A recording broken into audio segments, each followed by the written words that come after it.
Happy election day, as they say here. Advisor to Kevin Rudd, Bruce Hawker is in New York with a unique perspective on the US election. He joins me now. Bruce, good morning to you. This campaign, a highly personal one. How did the two strategies compare, do you think?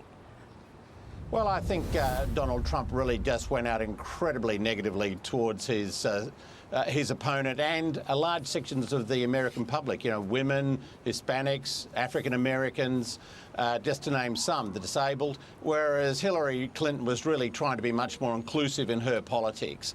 And I think, interestingly, we'll probably see his strategy, which has actually got him a long way, come home to finally bite him today as we see Hispanic voters particularly come out in huge numbers to vote in critical states like Florida.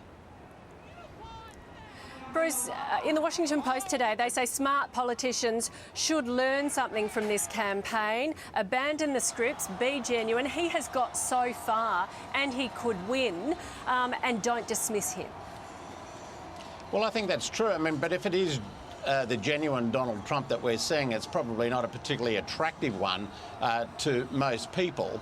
But he has really played on this idea that, that Hillary Clinton is part of the inside team, that she's part of the problem rather than the solution. And as such, that has resonated with a large section of the American public. We can't deny that. I mean, he's very competitive still. There's a lot of angry white men out there, would seem, who are going to make this an interesting election campaign. Yeah, exactly, and that's what they're turning out in their droves today. Just briefly, what will it mean for Australia if Hillary wins and if Trump wins? Well, if Trump wins, I think we can definitely say goodbye to any free trade agreement between the countries. The Trans-Pacific partnership is really over and done with. I think if Hillary wins, it'll be modified and probably restricted as well.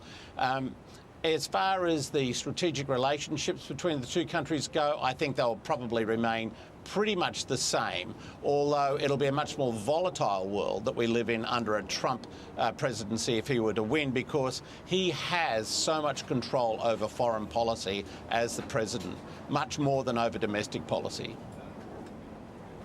OK, thank you very much for your time, Bruce Hawker, and we'll talk to Mark Riley soon. We're just hearing news of the first lawsuit.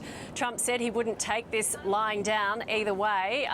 The first lawsuit has apparently been filed from Trump's campaign. We'll talk to Mark Riley soon. Back to you, Sam.